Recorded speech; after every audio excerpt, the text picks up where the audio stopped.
గతంలో టీడీపీ కాంగ్రెస్ పార్టీలు బలిజ సామాజిక వర్గాన్ని ఏమాత్రం పట్టించుకోలేదని తెలంగాణ వచ్చిన తర్వాత బసవ జయంతిని అధికారికంగా నిర్వహిస్తున్నామని మంత్రి తన్నీరు హరీష్ రావు అన్నారు. సిద్దిపేట జిల్లా వీరశైవలింగ బలిజ సమాజం జిల్లా మహాసభకు ఆయన ముఖ్యంగా హాజరయ్యారు. హైదరాబాద్లో 20 కోట్ల రూపాయల విలువైన స్థలం భవన నిర్మాణానికి 10 కోట్ల రూపాయలు అందజేసినట్లు ఆయన తెలిపారు.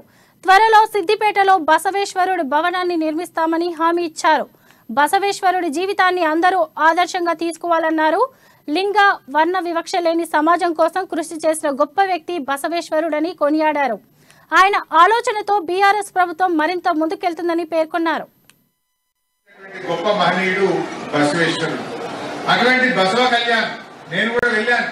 కర్ణాటక రాష్ట్రంలో ఉండే బసవ కళ్యాణ్కి వెళ్లి ఆ బసవ మండపం అంతా కలిగే తిరిగి ఆయన యొక్క పరిపాలనను, ఆయన ఆలోచనను, ఆయన యొక్క ఆశయాలను చాలా దగ్గరగా చూసి నేర్చుకొని వచ్చాను. దాంతో ఎంతో ప్రభావితం అయ్యాను.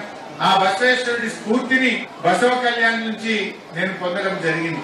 అలాంటి గొప్ప మహనీయుడు బసవేశ్వరుడు. మరి అలాంటి బసవేశ్వరుడికి ఏ రోజు గత ప్రభుత్వాలు పట్టించుకోలేదు. కానీ మన ముఖ్యమంత్రి కేసీఆర్ గారు, నేను బీబీ పాటిల్ గారు వెళ్లి సార్ బసవ జయంతిని మనం అధికారికంగా జరుపుదామనగానే వెంటనే ఈ సంవత్సరం నుంచి బసవ జయంతిని అధికారికంగా జరుపుకుంటారని ఉత్తర్వులు ఇచ్చారు. సమాజం మన దగ్గర తక్కువ ఉన్నా ఆ గొప్పతనాన్ని గుర్తించిండు. మనము బసవేశ్వరుడి యొక్క గొప్పతనాన్ని గౌరవించి గుర్తించినటువంటి నాయకుడు మన కేసీఆర్ గారు.